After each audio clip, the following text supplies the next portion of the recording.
Grand inconnu du public malien, le colonel Barbu s'est révélé à l'opinion un certain 18 août 2020.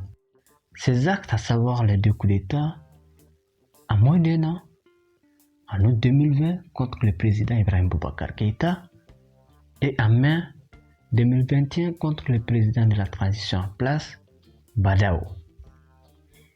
Bien que condamné par la loi fondamentale du Mali et par la communauté internationale, a été pourtant salué par une écrasante majorité des Maliens qui en avaient assez de la gouvernance du régime de faim. Le 9 janvier 2022, les chefs d'État de la CEDEAO ont décidé, lors d'un sommet tenu à Accra, de la fermeture des frontières terrestres et aériennes entre les pays membres et le Mali, et la suspension de toutes les transactions commerciales avec le pays.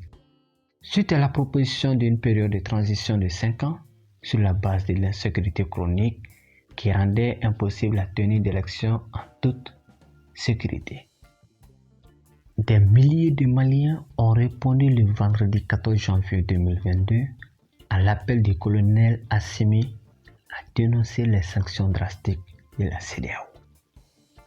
De Mahatma Gandhi à Thomas Sankara, en passant par Fidel Castro, John Jerry Rawlings, jusqu'à Paul Kagame, les hommes qui ont marqué leur époque et qui sont des immortels sont ceux qui ont le sens élevé du patriotisme, désintéressés par le pouvoir et qui sont prêts à l'ultime sacrifice pour leur peuple.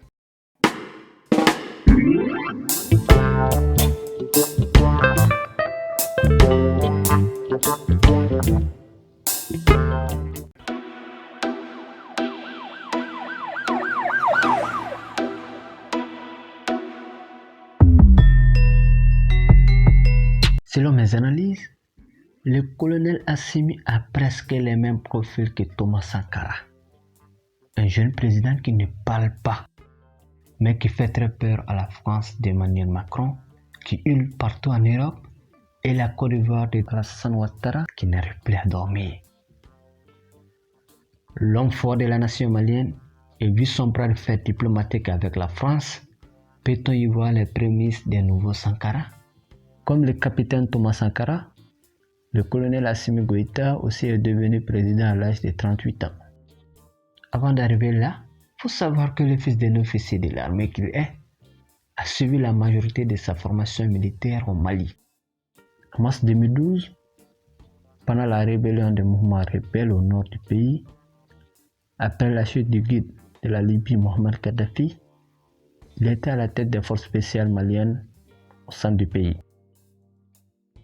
Ce qui nous permet d'affirmer qu'il connaît non seulement très bien la réalité du terrain, mais aussi les défaillances d'une armée malienne qui n'a pas pu empêcher la chute de la totalité du nord du Mali devant la poussée des rebelles.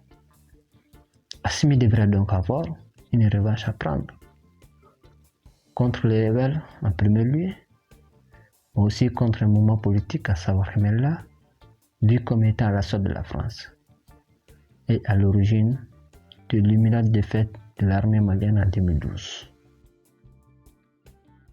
Après analyse de ce nombreux discours, le colonel Assimi s'appuie fort sur les valeurs, vertus, patrimoine historique et culturel, le Mali profond, une sagesse populaire, le Mali des sans-voix et surtout la prise de conscience pour une vision bien déterminée. C'est d'une souveraineté culturelle et intellectuelle comme fondement de toutes les autres formes de souveraineté qu'est le Mali croix. Il est aussi porteur d'une fraîcheur politique, en faisant du Mali croix le point de départ de sa vision politique, et il n'oublie pas également de la traduire géopolitiquement. Le colonel s'engage avec de nouveaux partenaires stratégiques. Le plus célèbre, la Russie de Vladimir Poutine, dont la puissance n'est plus argumentée, et sa politique de gagnant-gagnant. Comme Thomas Sankara, Assimi est contre la politique impérialiste de la France. Le colonel rêve d'une émancipation complète du Mali, d'une affirmation nouvelle, et peut-être la première démarche d'une vraie souveraineté de l'État malien. Assimi est un panafricain, pareillement comme le fervent panafricain le capitaine Thomas Sankara. Le colonel Assimi Goïta est aujourd'hui plein de sources d'inspiration pour se rendre immortel dans son pays.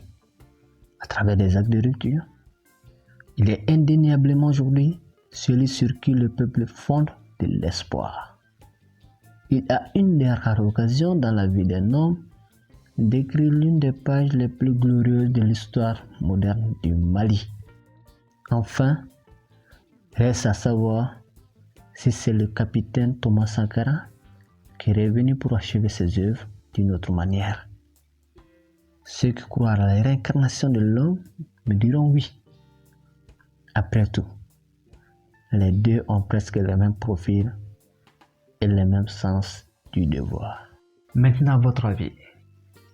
Le colonel Assimi est-il le nouveau Thomas Sankara? Merci de laisser votre réponse en commentaire. Et si vous n'êtes pas encore abonné à la chaîne, n'hésitez surtout pas.